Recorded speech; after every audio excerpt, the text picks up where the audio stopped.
Welcome to WOW, the Woman of the Week podcast. This episode was made possible by a generous sponsorship from Calcium. For more information, visit calciumusa.com.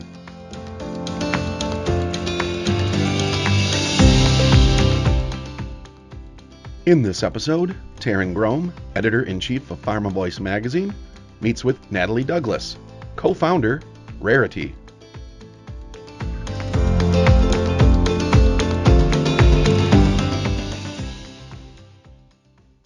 Natalie, welcome to the WOW podcast program.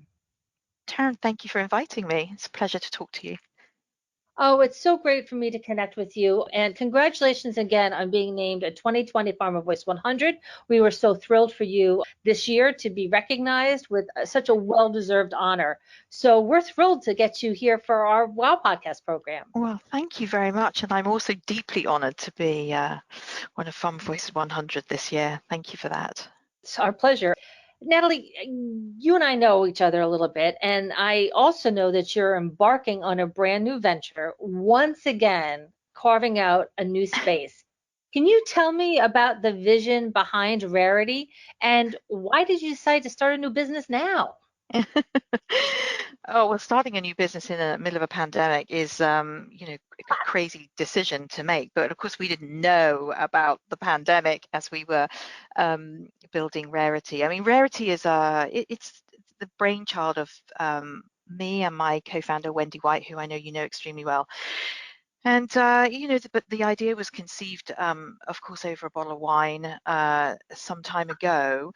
Wendy and I have known each other a long time, and we have both been engaged in the rare disease community for a long time. I mean, of course, Wendy's a veteran in the rare disease space, but of course, based on my previous experience in building IDIS, which became the global market leader in managed access, Wendy and I were talking about the state of healthcare, particularly in rare, right? We've both got a major affinity with rare disease. We were both at the time board members at Global Genes and were long-standing members of the board at Global Genes. And we were, we were having a conversation in general. We were on some sort of Global Genes business when we conceived the idea of Rarity. And we were really talking about the ongoing challenges that patients with rare disease face, the global issues as well associated with medicines access, particularly again for patients with rare disease. And we could really see through the work that we did, our previous experiences as entrepreneurs in healthcare, and where things needed to go, that there was a new model that needed to emerge. In fact, it was really during that conversation that we built the business model for Rarity, which is a new and different model for managed access. We describe ourselves as a different kind of managed access company, and I believe that that is really true. And so we, our vision for Rarity is to really inspire and change the way that healthcare is delivered, particularly for patients with rare disease wherever they are, to provide equitable access to new therapies and supportive healthcare for rare patients. And I think fundamental to this model is our desire to work collaboratively with the pharmaceutical company to, our job really is to help them navigate these complexities of access for patients with rare disease to their new therapies. And we just feel that, there's so much change that is going to happen. And I think we can see how some of that change is happening as a result of COVID this year. But, when we conceived the Rarity model, we weren't in the middle of a pandemic. We could already see that there was a real need actually in the market for a different kind of model, and hence Rarity was born. That's how it all came about. That's awesome. It's such an inspiring endeavor that you are partaking in, and it's such an important space. Tell me, is this the venture? It's global, correct? You are looking at managed access around the world. Yeah, I mean, again, because rare patients are everywhere, and there's in many cases we're talking about quite small populations. And going back to my background at building IDIS, actually, we were always managing medicines access to patients in multiple countries at any one time, on the basis that there was an unmet need. We're really talking about providing a solution for patients with an unmet need, and of course they're not all in the same place, they're not in the same country, and so for us it was I've built an international healthcare service business before, I've done it before, so to me it was not a big leap of faith. It wasn't as if we hadn't been down that road before, and so it's a global solution, which means that we can provide access to multiple patients in multiple countries, as and when required. Excellent. Now, since your time at IDIS, and we'll jump there, you were the CEO, and you developed the company to become a global market leader.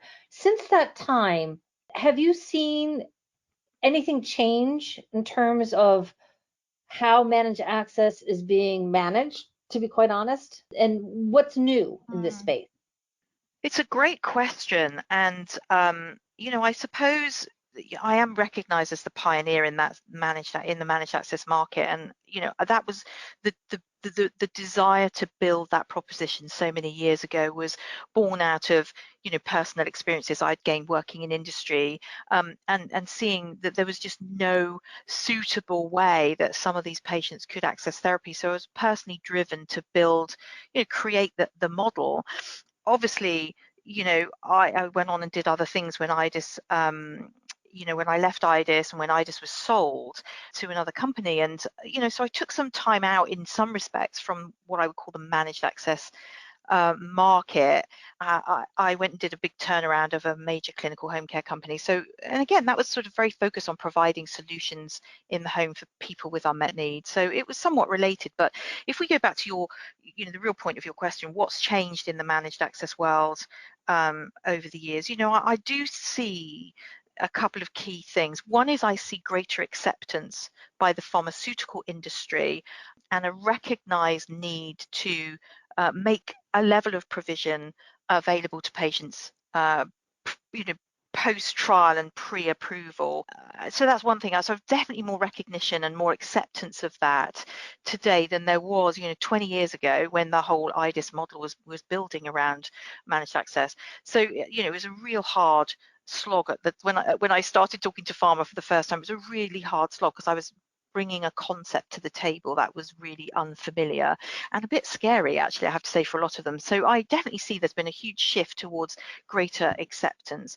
But what I also see at the same time is that most of the examples that we see today are in the therapy area of cancer. You see it primarily in cancer and not so much in rare. So, it was obvious in starting Rarity that there was a real need to focus in rare and enable more access to rare patients. And of course there's complexity, but greater acceptance, and definitely see more competition in the market in terms of third-party providers offering their services to the industry. And I think that's an indicator that this is it's a legitimate marketplace, if you like. So I definitely see that. I was the pioneer, and through IDIS it was the pioneer, and I was really banging a drum that I was the lone voice at the time.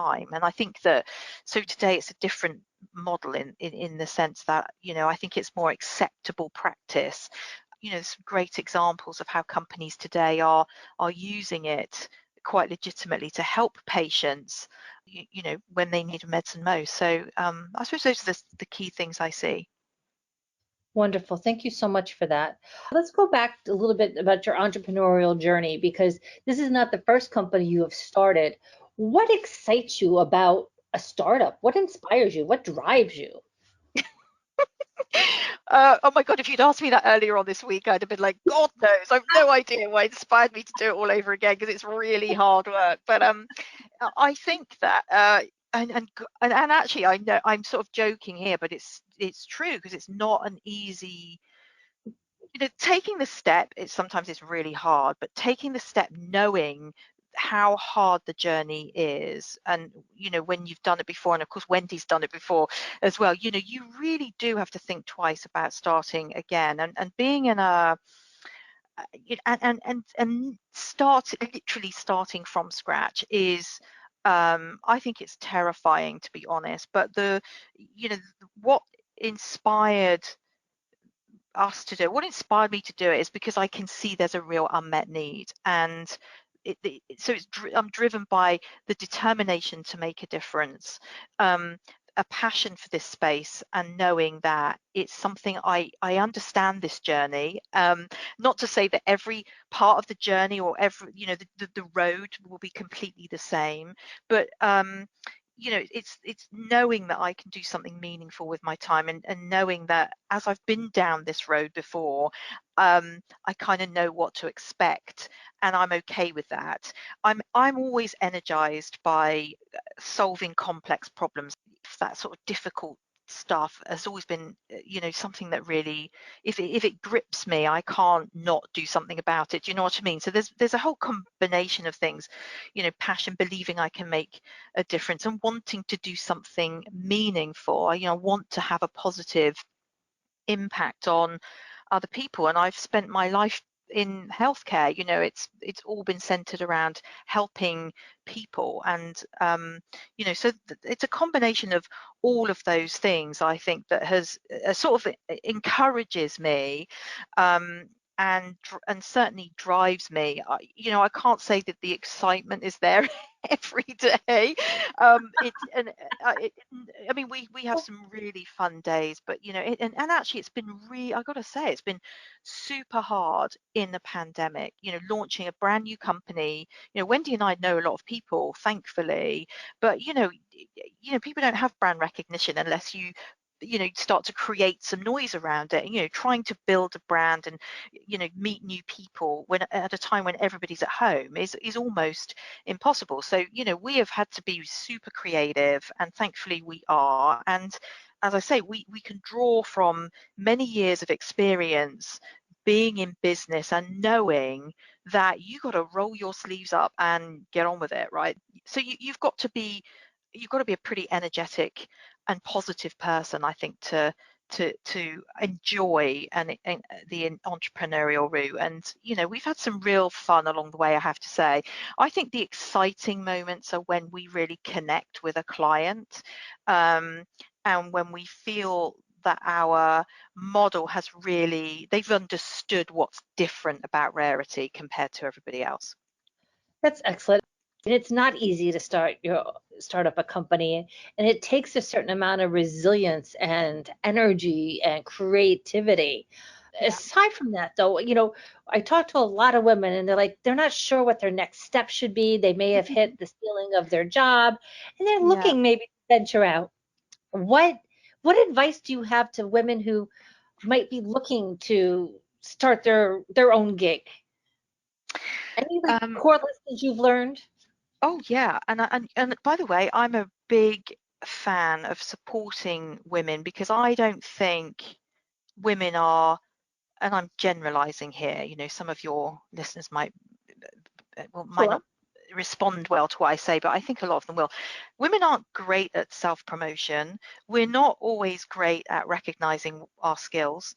We are not always great at feeling like we are going to be taken seriously if we go down a route that other people haven't already been down. Or for some women, I think there is I don't know if it's a lack of confidence or a lack of belief, or I don't know what it is. It's different for many people, but in general I find that women are a bit timid sometimes about taking that big leap forward. And I'm not surprised, because unlike a lot of men, I think we're just not wired to pat ourselves on the back and talk ourselves up to be amazing at everything. I just don't think that's a natural female trait in general. And your point about resilience is a really good one. Women are incredibly resilient, but they tend to do it quietly. And sometimes when you embark on doing something completely different, you're literally walking into the unknown.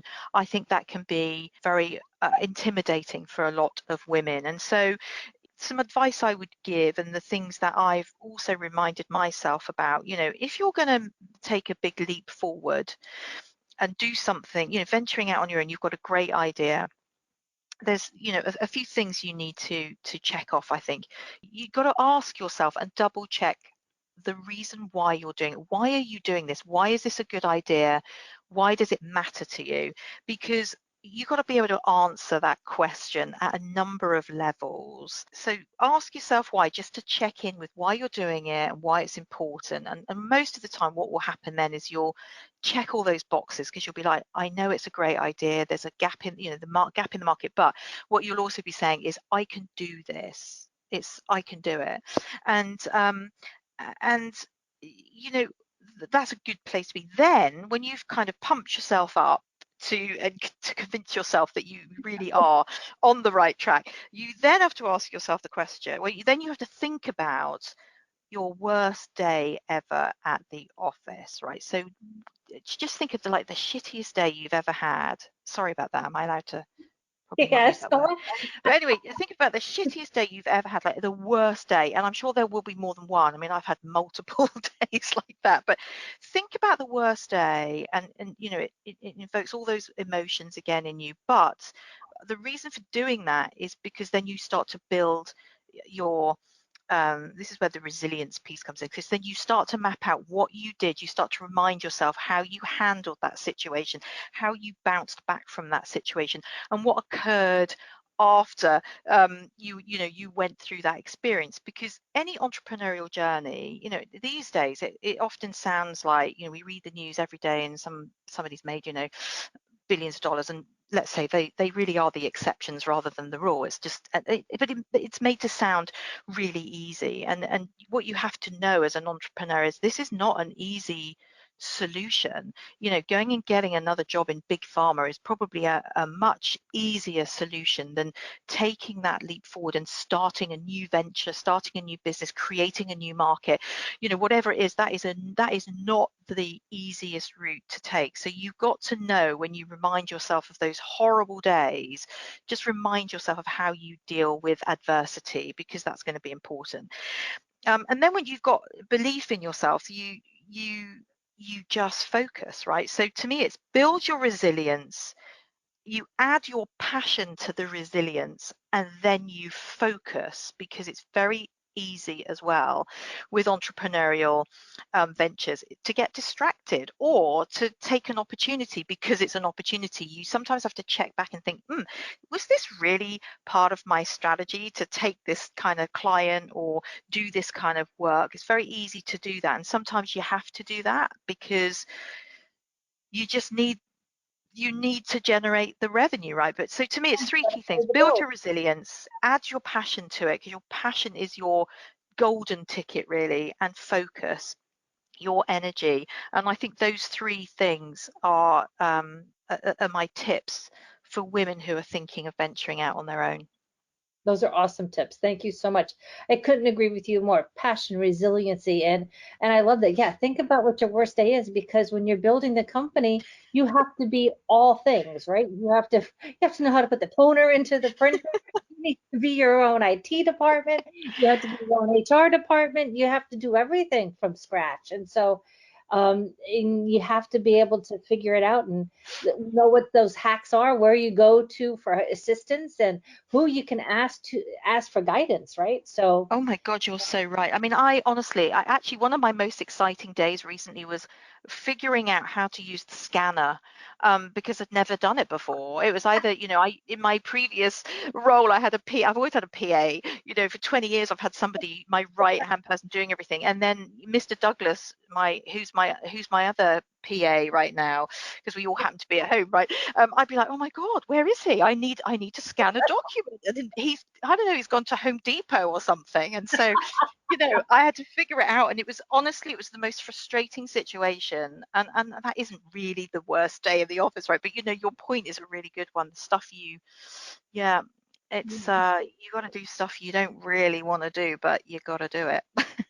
exactly. To me, and speaking with you, it sounds like a very egalitarian leadership style, but I don't want to put words into your mouth. How would you describe yourself as a leader? Oh my God. So I did actually, how would I describe myself is the first thing I did when I thought about this question is I asked the Rarity CEO, Alex Evans, because she, obviously I engage with her quite significantly, and she's sort of in the driving seat in the business, but she's dealing with, two co-founders. And we speak a lot, and we've worked together before, Alex and I, so we know each other pretty well. But I asked her that question, how would you describe my leadership style? So I'll tell you what she said, and then I'll answer the question the way you asked it. These are her words: supportive and helpful, but clear and direct, which is a good thing, is what she said. Now, I don't know if she's looking for a raise and she was being particularly polite, but I think it's always helpful, because it's a horrible question to have to answer. How do you describe your leadership style? And I think, but having said that, it's a difficult question to answer. I will answer it. I would say I am very open and transparent. I do have a very supportive nature. And also I've got to I've been in business a long time, and I know that, I know where you have to lead by example, lead from the front, but also where you have to give space to those around you. So I've learned a lot over the years as well, but I would say I'm very open and transparent. I am definitely direct. I mean, I'm an open book, and it also depends on what you're doing. So if the IDIS example, I had to do a lot of driving from the front. I was extremely passionate. I could see so clearly where we were going, and describing that to people was so easy for me. And a lot of people, if they could get the description, they could see the vision. That was really important for me. So explaining, talking to people about the vision, painting the picture, and a lot, people come along with you in that scenario, or they don't, right? Some people struggle in those situations. I think when I did a big turnaround, a huge organization, almost a $2 billion company, healthcare at home, I walked into that, didn't know the business. I'd been asked to go in to lead a turnaround by the investors who knew me, and I walked into a business that was in really bad shape, and I had to walk in and take control, and so I did that by explaining very clearly who I was, what was I doing here, and what we needed to achieve together. And it was a really good, actually it was a great experience, but I think it would be a good way of me sort of evaluating what my leadership style is like, because it was a situation where I kind of had to wake the organization up. It was in complete panic. They didn't know me. So I had to build trust, build confidence, and I had to calm everybody down. And so I think that Alex's words around me being supportive and helpful would definitely ring out in that scenario, and I think a lot of people who've worked very closely with me would see that side of me, but they would all agree that I'm very direct, I'm very decisive. I mean, and actually when you're in a turnaround situation, or if it's a business that you really care about and you believe how to deliver a solution, for example, to a client, then that's when you're going to get there's absolute clarity about how we're going to do something, and I need to be the one that can help these people get to the place I need them to get to quite quickly. So I suppose that sums it up, really. I don't know. No, What do you think? I think that is a spot on description. So at the same time, a lot of leaders, they look for others on their team when they're building their teams for those competencies or those skill sets that maybe they don't have as much of. So what do you look for in others when you're building out an executive team? There's some fundamentals, like they've got to have the right skills for the role and for the culture of the organization.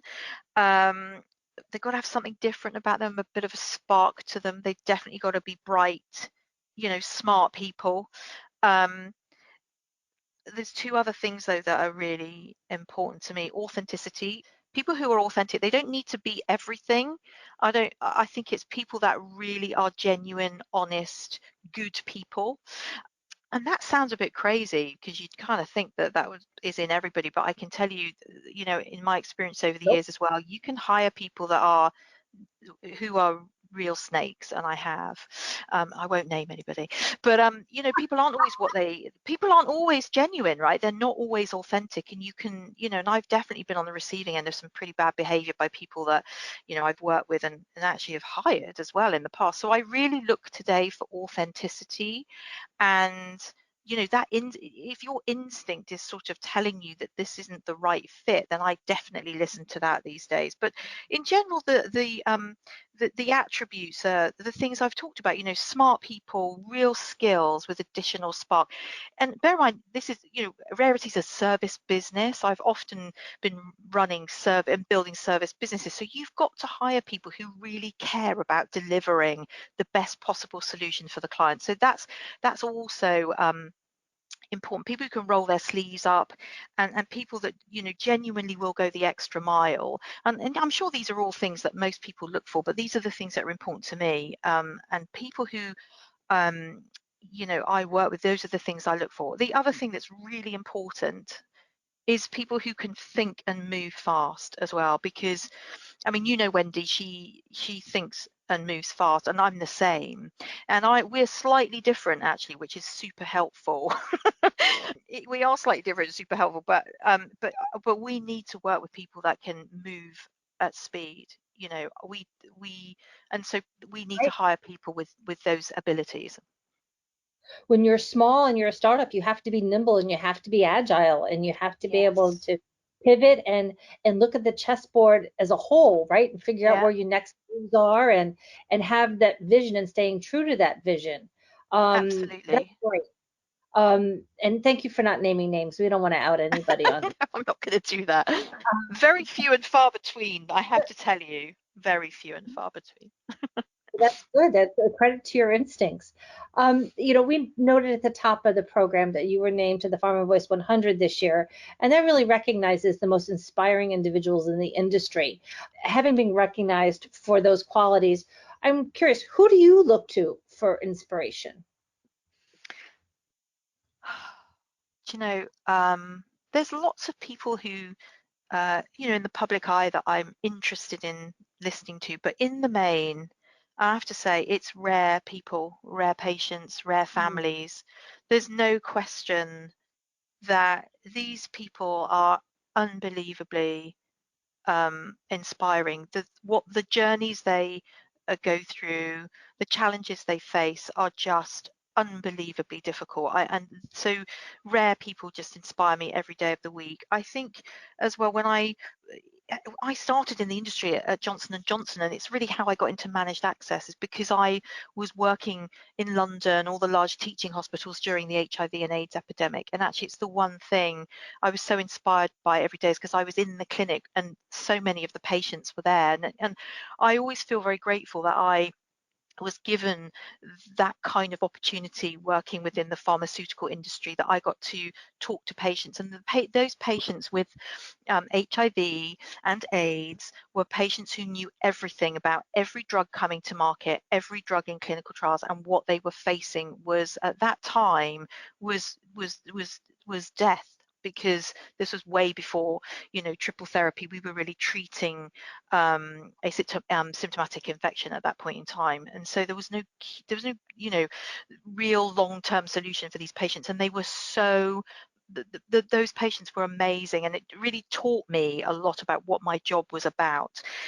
So it's really rare people, very ill people, which is why I guess I'm still in healthcare. And actually, finally, just a very personal story was my own sister, who died 5 years ago from a rare cancer. And actually, it's one of the reasons as well of starting Rarity, is because I wanted to get back into this field where I needed to find a solution for people like her. And unfortunately, she died within 12 months of her diagnosis. But the inspirational bit about her is that she was a social worker. She always looked out for everybody else, and she had the most terrible, you know, journey towards the end, and she still inspired everybody despite what she was going through. And I think that, you know, I'm just not sure I'm as resilient as she was, or any of these people. That's what inspires me the most. People that really, really struggle, and despite adversity, just still want to give to others. Those are the people that inspire me the most. Nellie, thank you so much for sharing that very personal story with us. And, losing a sibling is, it's so different than losing a parent, right? Because it's the natural course of aging, but to lose Yeah. a sibling is got to be devastating. So thank you so much for sharing that and being vulnerable with us in that storytelling. On to our final question. Uh, Tell me about an accomplishment or a wow moment, since this is our wow podcast, that either shaped or changed the trajectory of your career? I think it has to be getting my first job in the industry at Johnson and Johnson. It was I honestly had no idea what I was in for. This was my first job in the industry, and starting out carrying the bag, and I have no idea to this day how I managed to get the job at all. I really don't. But that was really the starting point for me in the industry. And I know I've just talked about it, but the moment when I realized what I was actually doing, if you break it down, selling drugs to doctors, I wasn't just selling drugs to doctors. I was selling hope for patients, real people with real, with just incredible challenges with their healthcare, with their health. And so that was a aha moment for me. In that role in London with those patients with HIV and AIDS. And that's what went on to inspire me to build IDIS, I have to say. So, that journey in itself that started at J&J and culminated in building the global market leader in managed access, that is a package right there, that combined is my wow moment, I think. And of course, I'm inspired today by being involved in the rare disease community, doing other things in my career as well. And I'm so grateful for the whole journey I've been on up until this point in time. But I guess it all really started at J&J. Yeah. I love that sentiment, selling hope for patients. That isn't Yeah. just about the physical product, but you're really giving those who are, as you said, so desperately ill, who they have such unmet medical needs, giving them something, an opportunity to have a better, better care and a better standard of living and everything. You talked about the HIV and AIDS patients, and when we look back at their time, that at that time, they were really the true first patient advocates for themselves, Absolutely. self advocates, Absolutely. and they created a whole movement They that absolutely did create a whole movement, and I think it was that actually, that movement really drove the expanded access methodology and regulation, I guess, that kicked off what is now the expanded access route that was established around that time, back in the 80s. So, and my journey is completely linked to all of that. I wouldn't be here today without that experience with those patients in those hospitals. Well, I can't thank you enough for sharing your journey with us and providing such lights of inspiration and such great insights in terms of managed access and what it takes to be a leader in today's healthcare world. So delightful to speak with you, Natalie. Thank you so much. Taryn, thank you for the opportunity. As always, it's such a pleasure to talk to you, and I really appreciate the opportunity. Thank you for listening to this episode of WOW, the Woman of the Week podcast. And thanks to Calcium for making this episode possible. For more information, visit calciumusa.com. And don't forget to check out our other episodes of WOW at pharmavoice.com/wow. This 2020 program is copyrighted by PharmaLinks LLC.